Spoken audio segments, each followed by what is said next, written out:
Hello everyone and welcome to History of the Second World War.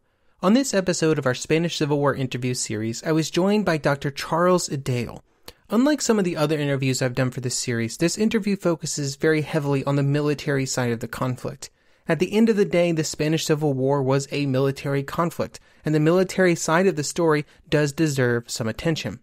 One of the interesting items that we discussed was how a seemingly small decision, how military units were organized within the Republican Army, would have consequences that caused issues for the Republican political leaders far outside of the military context and far away from the front lines. I hope you enjoyed this interview because I know I enjoyed my conversation with Dr. Everyone and welcome to the Spanish Civil War interview series. Today I'm here with Dr. Charles Esdaile, the author of many works, but most relevant to our discussion today, The Spanish Civil War, A Military History. Dr. Esdaile, how's it going today? Oh, well, about as well as it ever goes in 2020. I had a text from one of my students, an ex-student the other day, doing a PhD, and said he felt that doing a PhD was like being in an existential wasteland. To that, I could only respond that for all of us, whatever we're doing, 2020 is an existential wasteland. I'm looking forward to 2021. Yes, so am I. Absolutely. Yes. But anyway, onwards and upwards. At least I have history to occupy myself with. Mm-hmm. So we're here today to talk about the Spanish Civil War. And so when we think about the Spanish Civil War, I think there is a tendency, anytime we're dealing with a conflict, to put hard dates on things, especially the beginning of conflicts. When I read about the beginning of the Civil War, it seems like chaos. Did people around Spain know that a civil war had started, on July 18th when it did? Well, nobody. To start off with, nobody was really expecting a civil war as such. What the conspirators were hoping for would be a takeover across Spain, a united turnout by all the garrisons of Spain, and of course the Spanish colonies in Morocco and so forth. And it would just be a takeover. It would be a coup, and it would be all right. There might be some trouble from socialists, communists, and the like, but they'd be put down within a matter of days. And I don't think the socialists and communists and anarchists and so forth ever really thought in terms of a civil war. What they thought would happen would be that the people would rise up en masse. There'd be general strikes, Spain would be paralyzed, and the coup would collapse. I don't think anybody expected the 2.5 years of civil war that followed. So in that sense, civil war came as a surprise.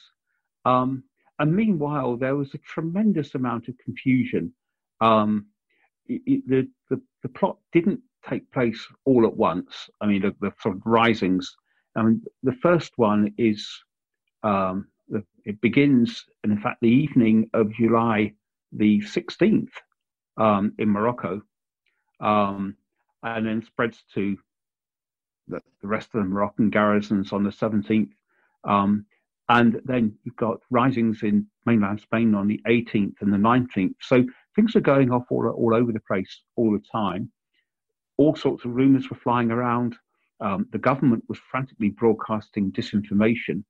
For days and days, the government kept saying, there's nothing happening, there's nothing happening. Oh, well, there is something happening, but it's only a little local difficulty.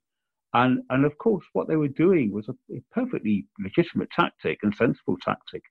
What they were frantically trying to do was to persuade would-be rebels that the coup was a failure, that there was no coup to join.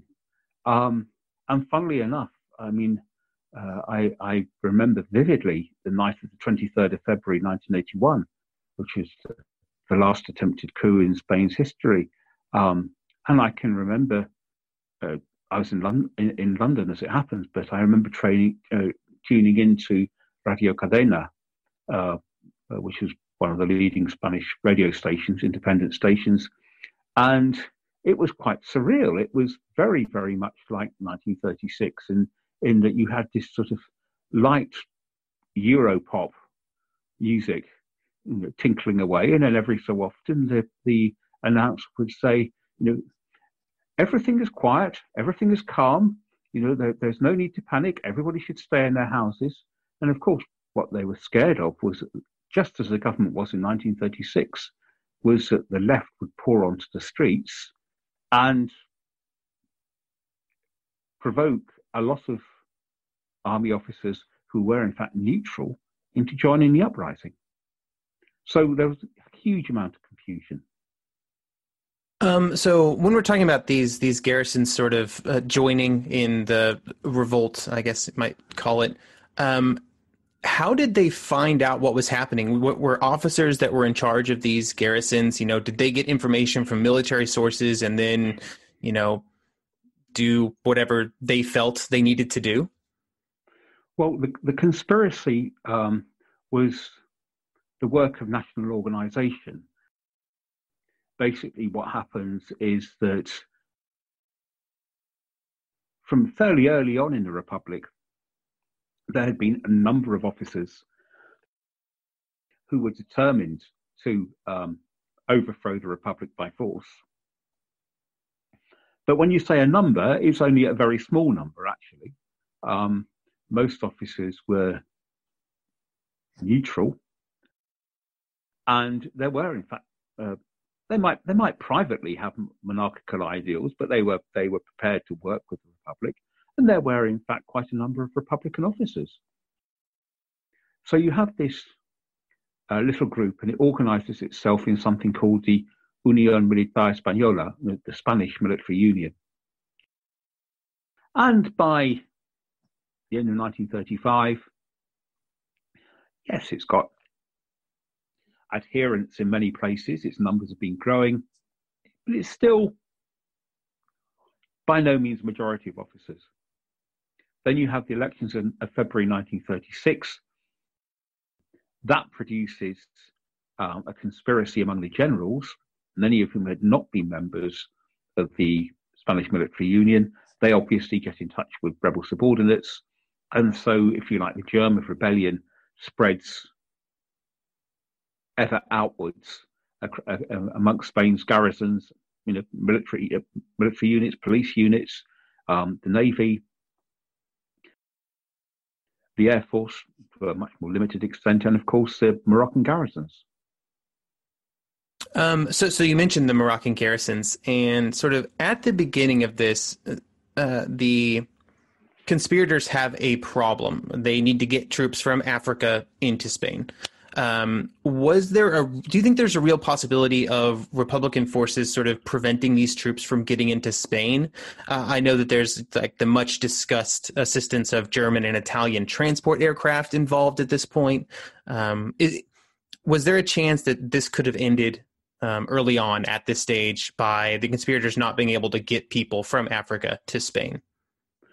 Yes, it's entirely possible. The Republicans had massive naval superiority, particularly in the area around the Straits of Gibraltar. The Spanish Navy basically has two main depots, if you like, two main ports. One is La Coruña, which is, or rather to be precise, El Ferrol, which is next door to it, which is right up in the northwest of Spain. And the other is Cartagena, which is down in the southeast of Spain. Now, in Cartagena, you had the submarines, the destroyer flotilla, and most of the cruisers. Up in the northwest, you essentially only had just one of the old battleships that had been left to Spain, and a couple of new heavy cruisers which were just coming on stream. And what happens is the Republican cruisers and destroyers sally out, or at least some of them do. They blockade the straits, but then a combination of heavy cruisers coming down from the north, or one in particular, and fear of the air, that means they turn around and scuttle back to port. Now, had the Republican fleet shown more aggression, shown more staying power, it's difficult to say what would have happened, but it's possible that the rising could have been bottled up. Even with air power, the number of the German and Italian air power, the number of troops who could be shipped across by air, was not very great. And the majority actually end up going by sea, but they're able to go by sea because air power, the judicious application of air power, has terrified the Republican fleet and made it decide to stay in port, basically. And so it sounds like the majority of the Spanish Navy sort of remained loyal to the Republic, though. It depends what you mean by the Navy. The officer corps was overwhelmingly nationalist. Unlike the Air Force was overwhelmingly Republican. Mm-hmm. But the Navy was overwhelmingly nationalist. But what happens is that the situation on a warship in the aftermath of the coup was very different from the situation in most towns and cities. If you imagine warships at a period, very cramped, confined conditions, very little need to display any tactical competence. It's all about how many men can you get together to rush a stairway. Mm-hmm. And you don't need very many because the stairways are very narrow. Equally, I suppose you don't need very many men to block them. But what happens is that the officers rise and revolt, and in the destroyers and the flotillas, destroyers and the light cruisers and the submarines and so forth, the crews revolt against their officers, and either kill their officers or take them prisoner and take over the ships. Now, with the heavy vessels up in the northwest, at the orders of the government, they put out to sea and head for Morocco, to show a force and also blockade the straits. Whilst they're at sea, their officers revolt. The crews immediately counter-revolt, turn on the officers, take over the ships, turn the ships round and go back to El Ferrol and find that they've sailed into a nationalist stronghold. Perfect. Let's go back to confusion. Mm-hmm. And so, of course, they're overwhelmed and the ships are just taken over. So, very good example of a very, very messy story. And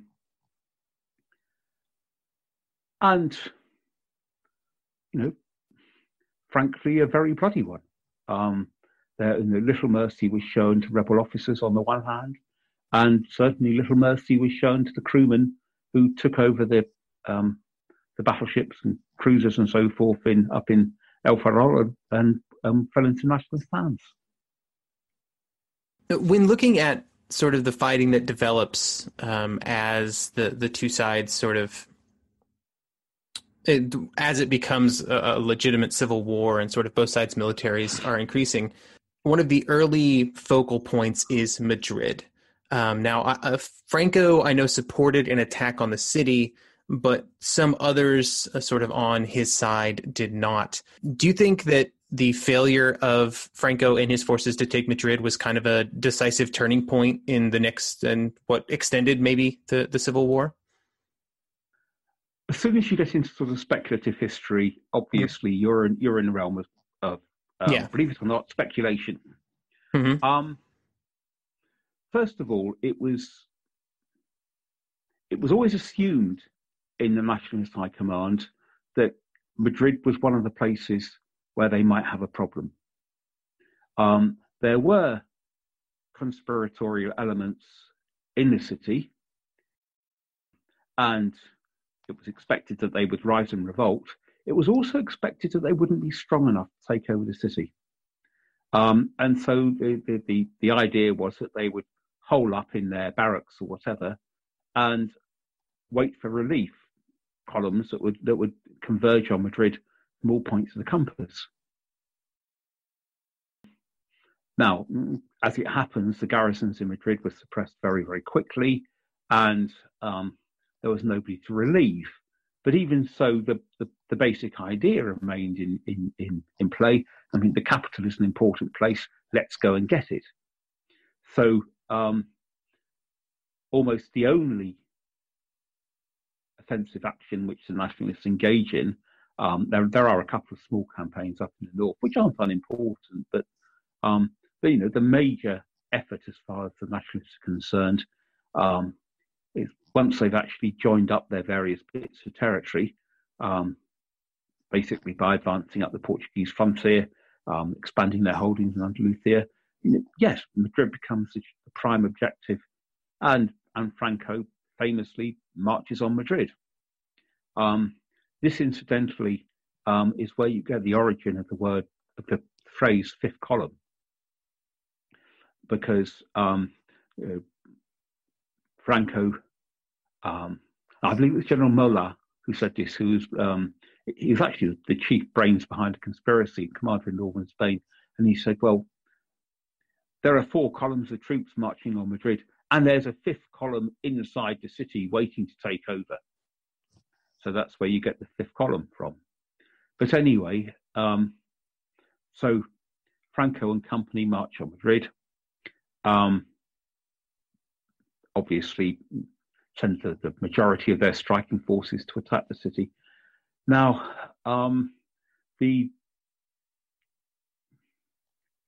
there's an important decision that should be talked about, because I think this is probably more important than the way you originally phrased the question.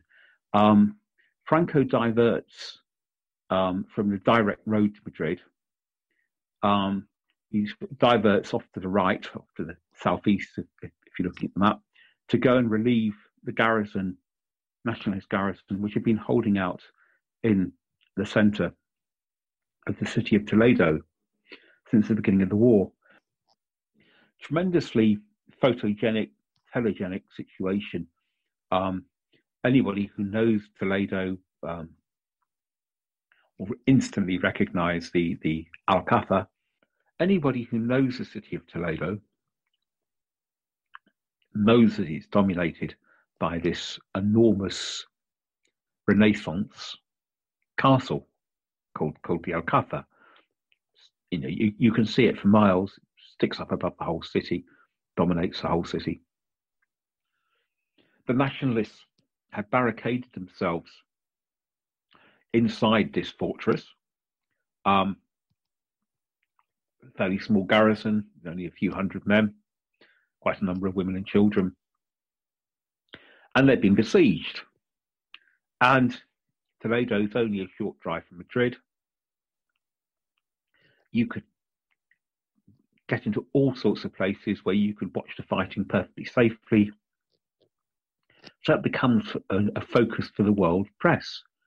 And many, many newsreels are shot there. So it becomes the whole place becomes symbolic of the contest, and both sides need to win it.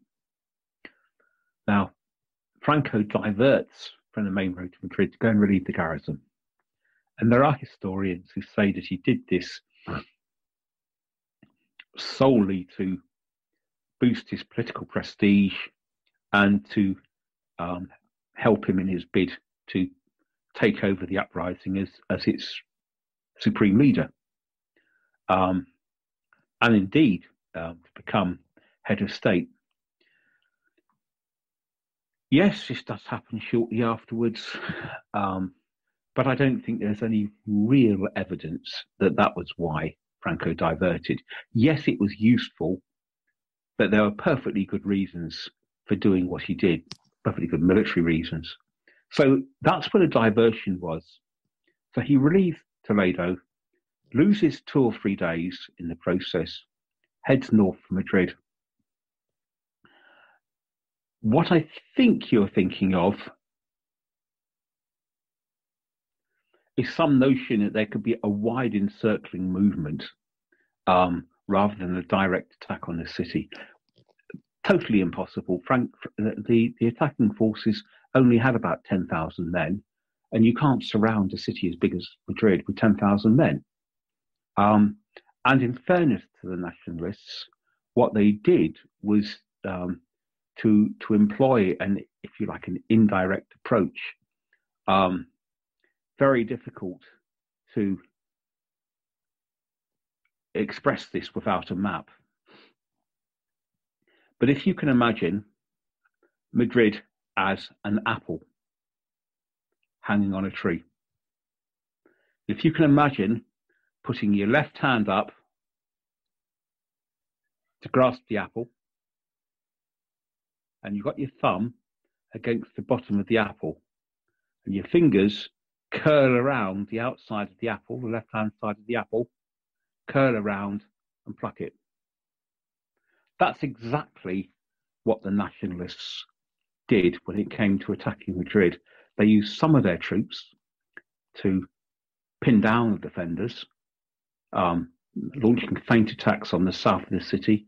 The bulk of their forces actually marched round through the old Royal Hunting Park, which still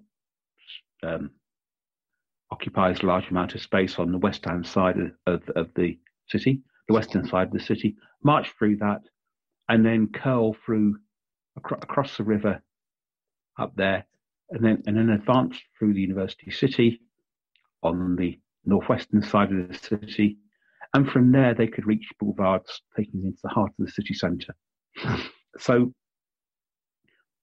there was quite a lot of subtlety in Franco's approach. It was a very sensible approach. It was the only approach which had any hope of winning. Madrid is a battlefield like any other battlefield. You know, to understand it, you have to walk it, you have to explore it, you have to understand the lie of the land. And frankly, an army coming from due south would have run into terrible problems. First of all, you have to get through a belt of essentially shanty towns, slum housing, light industry, and then there's several miles of that, and then you get to the river. Now the river that runs through Madrid is not the Thames, let alone the Amazon, or even, dare I say it, the Potomac. It's a nondescript little trickle. that where it flows through the city centre, it had been canalised because there was a danger of flash floods in the autumn rains, things like that. So you had this 10 or 15 foot drop to the river. And then on the other side, you had a 10 or 15 foot upslope. And these are vertical. But it's not finished yet. Then you have to fight your way uphill. And it's a 1 in 3 hill. It's incredibly steep up to the top of the bluff on which the bulk of the city sits on. And you have to do that through the streets of the old, well, not medieval city, I suppose Renaissance city. Madrid dates from about the 15th century. Absolutely appalling task, which would have soaked up men like anything. Franco only had 10,000 men. And even the militias, the Republican forces facing him were essentially militias who were militarily useless, to be blunt. Even the militias could probably have blunted his attack. As it was, he chose to go through open country around the west of the city. The Costa Campo, the Royal Hunting Park, is basically lightly wooded scrubland, very easy to move around in. There's it's not like hacking your way through a rainforest, but quite a lot of cover. You can move through it without being seen from a distance. Then you come out the other side of that, head down to the river. And at this point, the river isn't canalised. So you've got nice, easy banks down to each side. It's November. The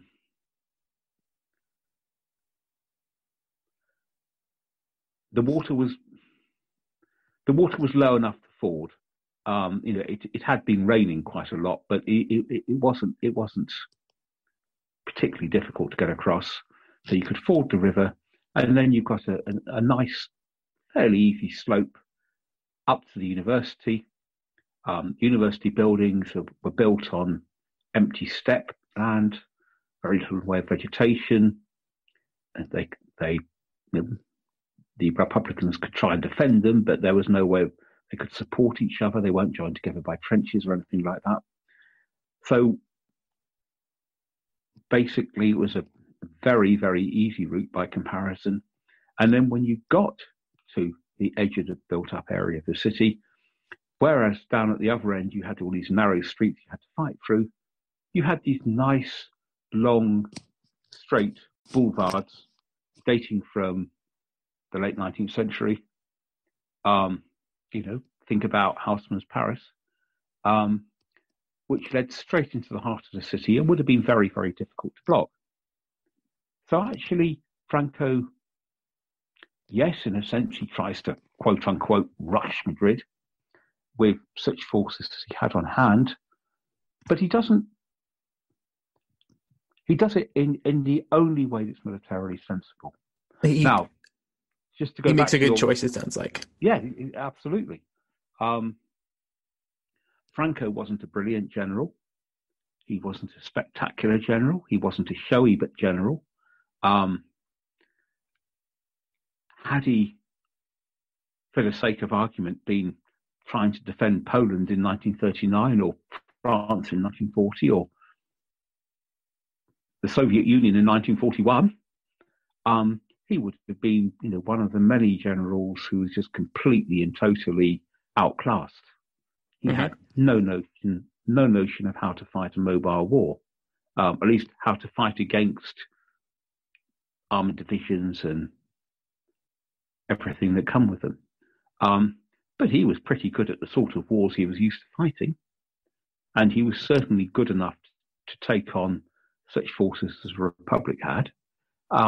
And most of the time, in the course of the war, he does pretty sensible things. Every move is quite logical.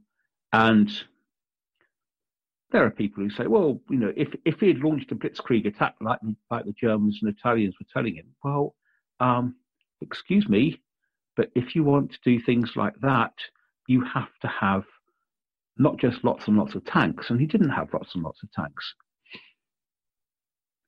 He never gets sent more than about 300, and they've only got machine guns and they've got very light armor. You need not just tanks, you need armor personnel carriers. You need self-propelled guns. You need cross-country vehicles of all types. You need a level of motorization, level of mechanization, which the Nationalists never, ever had. And except in those cases where Republican opposition just completely disintegrated, which does happen in eastern Spain temporarily in March 1938, they have to go at a fairly plodding pace and engage in fairly limited operations. Now, forgive me, you did ask me if the successful Republican defense of Madrid was a turning point in the war. Would the war have come to an end if Franco had taken Madrid? Possibly, but I doubt it. Yeah. The Republicans had plenty of militias in the rest of Spain. Madrid was actually a very, very difficult place to defend. In the wake of Franco's advance on Madrid from the south, it was almost completely cut off. It was in this finger of territory, surrounded on three sides by the Nationalists. Very difficult to supply.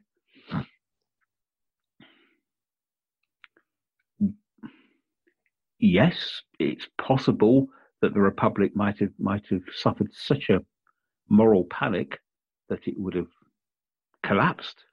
But it's also possible that the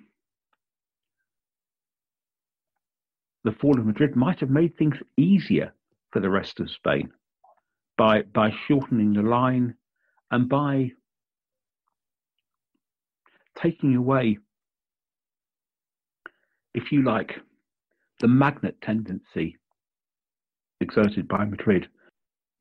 Madrid becomes a sort of symbol of heroic opposition. Madrid becomes what it is, is taken on by the communists as a symbol of their commitment to the struggle. It's the communists who control the arms supply. Almost all of it comes from Russia. Where do the communists want to stick the arms? Well, they're going to be fascinated by Madrid, particularly as they're in a very strong position there politically. Net result is that Madrid sucks in, huge numbers of field guns, anti-aircraft guns, machine guns. It's very heavily fortified. You can walk the fronts today and you can see large numbers of pillboxes and things like that. Huge amount of effort to limited purpose. Mm-hmm. The situation in Madrid, I'm sure, was somewhat confusing at that point. Like, how much did the nationalist forces know about what was happening in Madrid? Did they know for sure that, those uprisings had failed early in the conflict and maybe hadn't stuck around? Oh yeah, they knew perfectly well what was going on. Okay. Apart from anything else, so that obviously the Republic Republican radio, mm-hmm. and indeed the press is very quick to trumpet, the collapse of the risings in Madrid, and anywhere else that the rising mm-hmm. failed.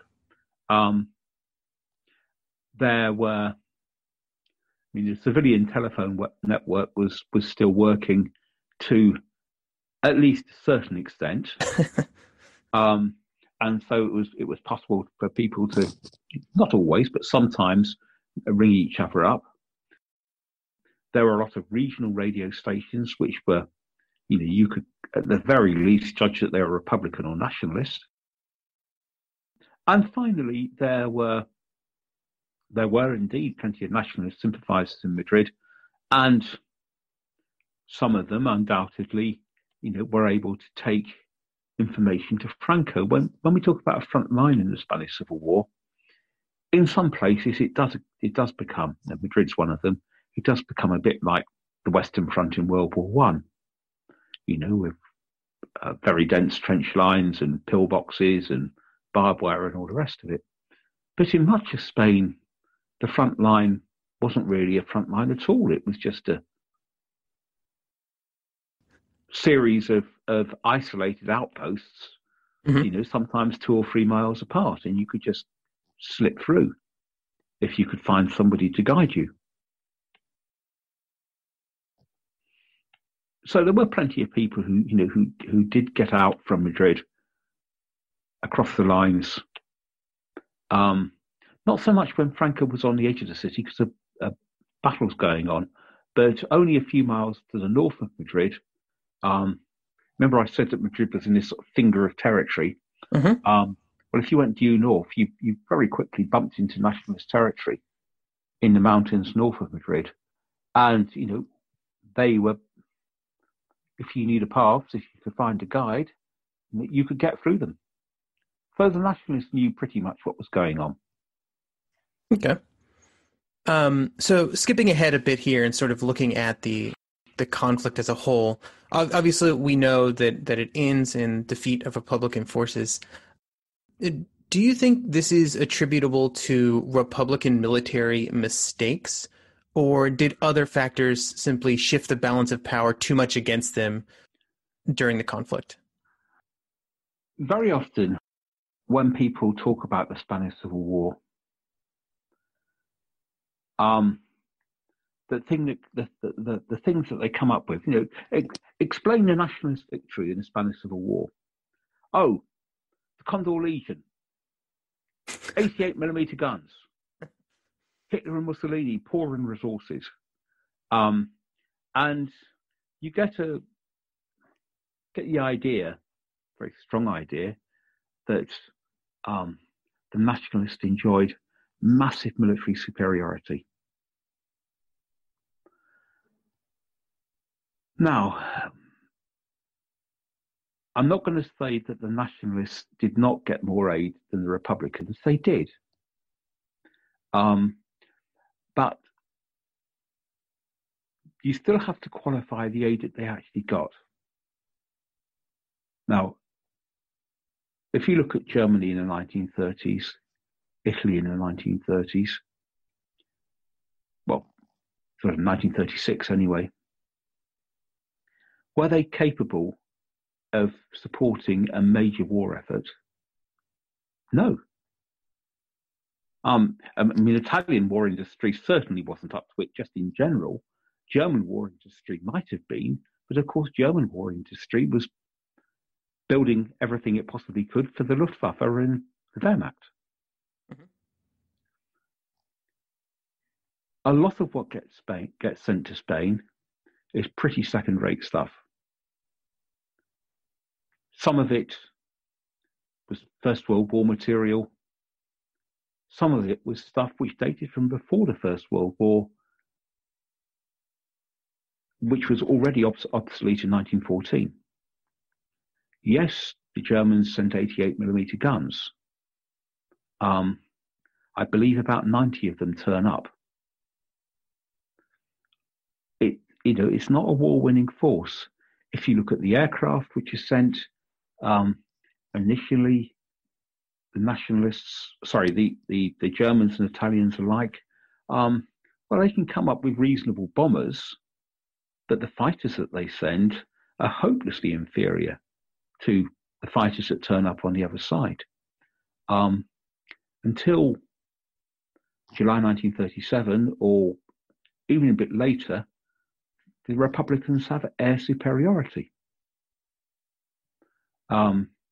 If you look at, well, I mean, I've already talked about how a lot of the guns, the field guns and so forth, since the nationalists were pretty old, certainly no better than the ones the Republicans were getting.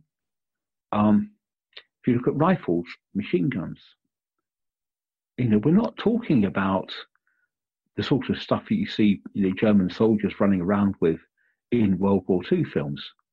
We're not talking about MG42s or MG34s or Schmeisser machine pistols.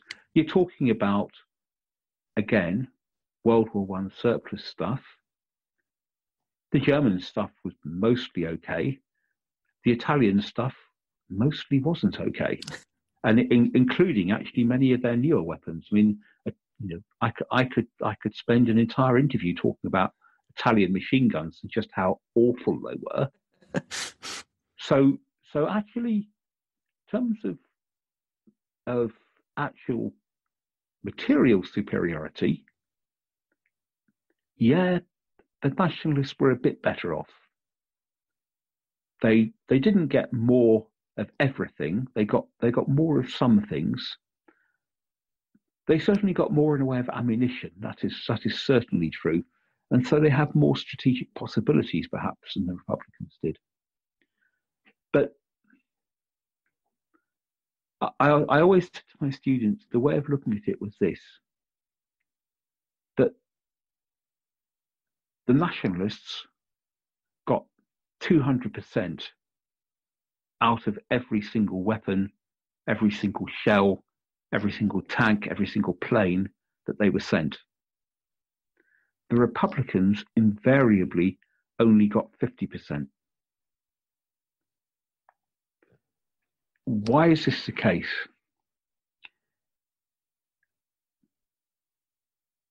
Partly it's a reflection of the chaotic political situation in Republican Spain. Too many arms got diverted to secondary fronts for political purposes, and Madrid becomes a secondary front. basically took up far too much in the way of resources. But also, there is a massive, massive fundamental flaw at the heart of Republican military organisation. Very soon, the Republic realises it needs a regular army. I will make no bones about it. The militias, which emerged from the revolution in 1936, are just useless. It's not a very romantic way of looking at it, but if you deconstruct the situation, that is what they were. They were, at best, playing at soldiers. Well, if you want to fight a war, you have to do something other than playing at soldiers. You have to be a soldier. And the Republicans realise that they need a new army. And most of the political factions in Republican Spain agree with the notion. And it's a notion which is being pushed forward particularly by the communists. At this point, I suppose we ought to have a long discussion of the communist position. But let me just say this: at this point, throughout, the communists are bitterly opposed to the notion of revolution. Revolution's broken out in Republican Spain as a result of the uprising, and they want no part of it, and they want to put it down. They actually become a conservative force with a small c. So they're all in favour of having a regular army, and anybody who was opposed to the revolution wanted a regular army, because with a regular army, you could put down the revolution. But at the same time, a regular army was what you needed to fight Franco. So far, so good. The trouble was that the Republic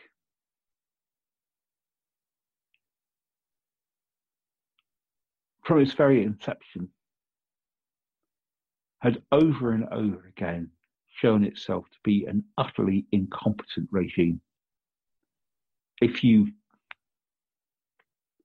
unpick the details of its agrarian policy, for example, the idea of land reform, it just becomes completely farcical. The hash that they made of it is just laughable. And sure enough, they proceed to make a hash of organising the new army. Now, forgive me if things get very technical and arcane at this point, but sometimes the significance of things are missed precisely because they are arcane and technical. Many people who have worked on the Spanish Civil War, the majority of people who've worked on the Spanish Civil War are not military historians. They're political historians, social historians. Many of them are not interested in war as such. What they're interested in is the interplay of party and faction politics. What they're interested in is the position of women in Republican Spain, position of women in Nationalist Spain. What they're interested in is poster art. Yeah, all of these are interesting, fascinating topics, but they don't necessarily get us very far when it comes to understanding the war. So this is where things are going to get very, very gritty. If you're going to form an army, you need to choose an organisation. You need to choose the framework around which you're going to build the army. You're going to have to decide on what units you want and how those units relate to each other. And essentially, you're going to have to think about how you build the army's organigram, as it's known. And typically, armies are pyramidal structures in which you have right at the top, you'll have the German army as such. That might be broken down into army groups. So Army Group Centre, for example, on the Eastern Front. Army groups are broken down into armies. Armies are broken down into corps. Corps are broken down into divisions. Divisions are broken down into brigades. Brigades are broken down into regiments. Regiments are broken down into battalions. You have essentially all armies have a pyramidal structure, but they can differ in how they go about that. And the Republicans came up with a totally crazy notion. I mean, a notion that was completely and totally counterproductive. This is the notion of the so-called mixed brigade. Now, a mixed brigade, as its name suggests, is a force of, let us say, about 3,000 men, if it's at full strength. In a ordinary army, divisions are about 3,000 men. Brigades are about 3,000 men, and then 3 or 4 of them make up a division, which will be 9,000, 12,000 men. Okay, that's good. But in most armies, in normal armies, you only get infantry brigades, or for that matter, armored brigades. What the Republicans did was to say, okay, these brigades need to operate independently. That means that they all have to have their own artillery batteries. They all have to have their own medical company. They all have to have their own signals company. They all have to have their own supply company. They all have to have their own cavalry squadrons so they can carry out reconnaissance. And so what the Republicans come up with is, if you like, the notion of a brigade as a miniature army. Why did they do this? Because they were thinking in terms of the colonial warfare which had been waged in Africa against the Moors. In the colonial wars, and as in most colonial wars, it had been a matter of punitive columns. You sent out a column into the blue, and it went around taking enemy strongholds, burning enemy villages, burning crops. And because it had to operate independently, it had to have all the necessary bits and pieces you need to have a functioning military force. That's okay when brigades operate independently. What became clear very, very quickly was that these units were not going to be operating independently. They'd be operating as part of divisions. Those divisions would have to be operating as part of corps. Corps would have to be operating as part of armies. But the Republicans get stuck with a system of organization whereby everything, all their resources, are parceled out in penny packets. If you have, for the sake of argument, 50 guns, 50 field guns, if you fire them as one group of 50 guns. So you concentrate all the guns in one place, you fire it at one particular area of the enemy lines.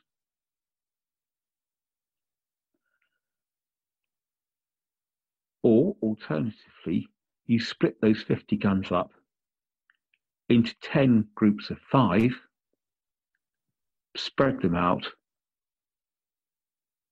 you fire at lots of targets, fire over a wider area, whatever. You still got 50 guns, but have you got the same weight of fire? No, you don't. You need to concentrate.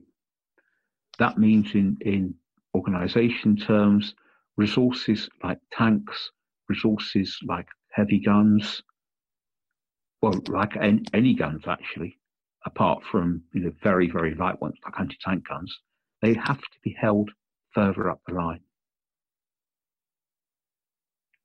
A division will have, for the sake of argument, 3 infantry brigades and a brigade, and so on.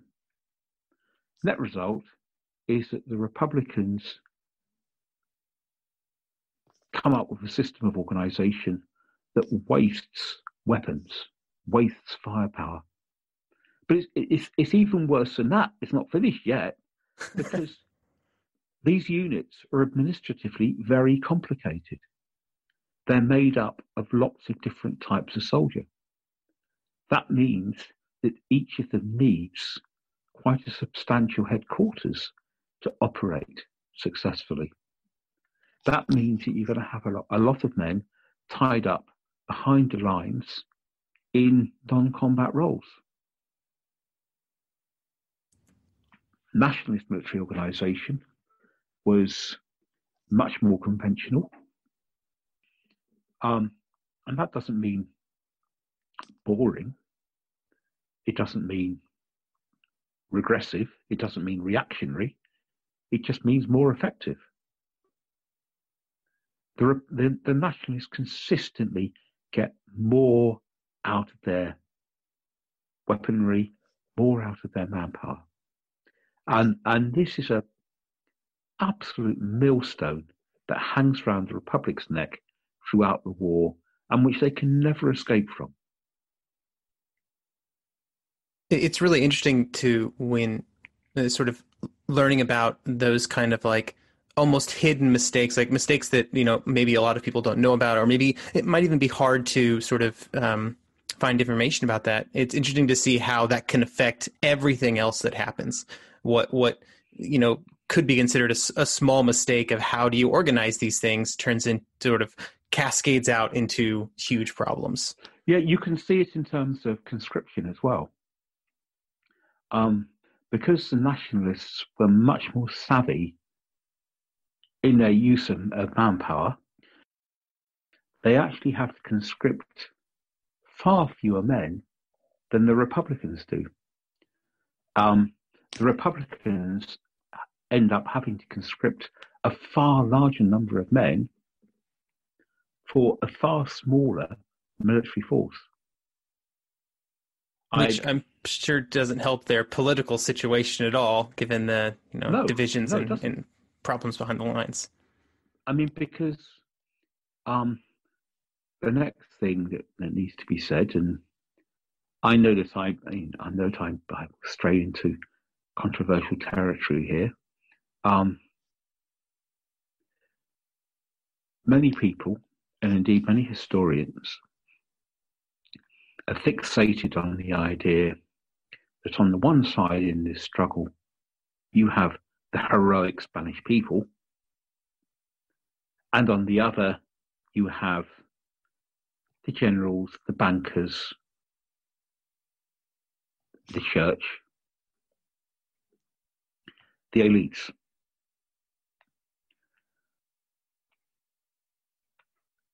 I'm not saying that model is completely wrong.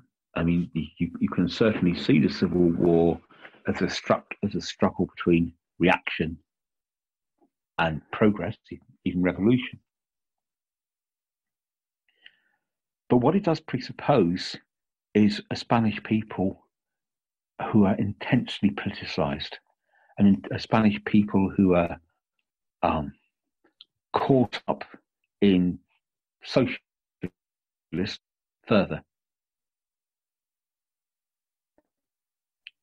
People who are very, very, very strongly politicized.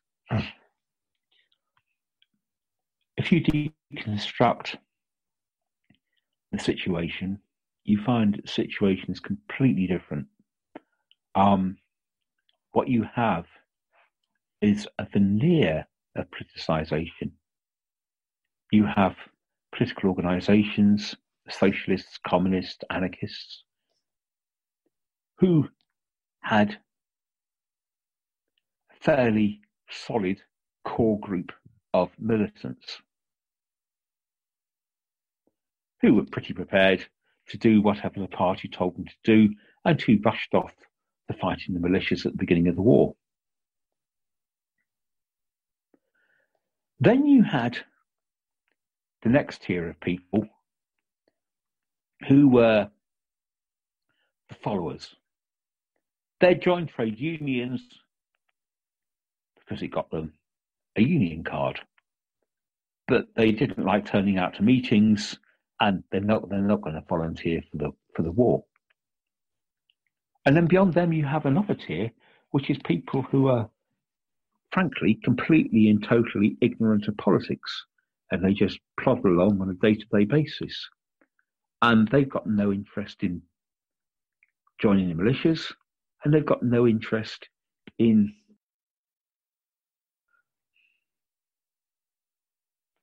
the political ideologies of the period. Put all this together, and you have a situation in which, far from the Republican zone being full of eager young recruits marching off to war, you have a situation where the political leadership is desperately trying to convince the populace to fight, convince them that the struggle is theirs. And frankly, most conscripts on the Republican side, indeed, most conscripts on the Nationalist side, were very apathetic, very unwilling to risk their lives, very unwilling to be heroes. So when you have a system of conscription which bites very, very heavily, as the Republican system came to, well, obviously they're not going to feel happy about it. I think we're at the end of our time today. Thank you for coming to chat with me today. It's been very enlightening. But thanks, Wesley. Nice to meet with you. And I hope we meet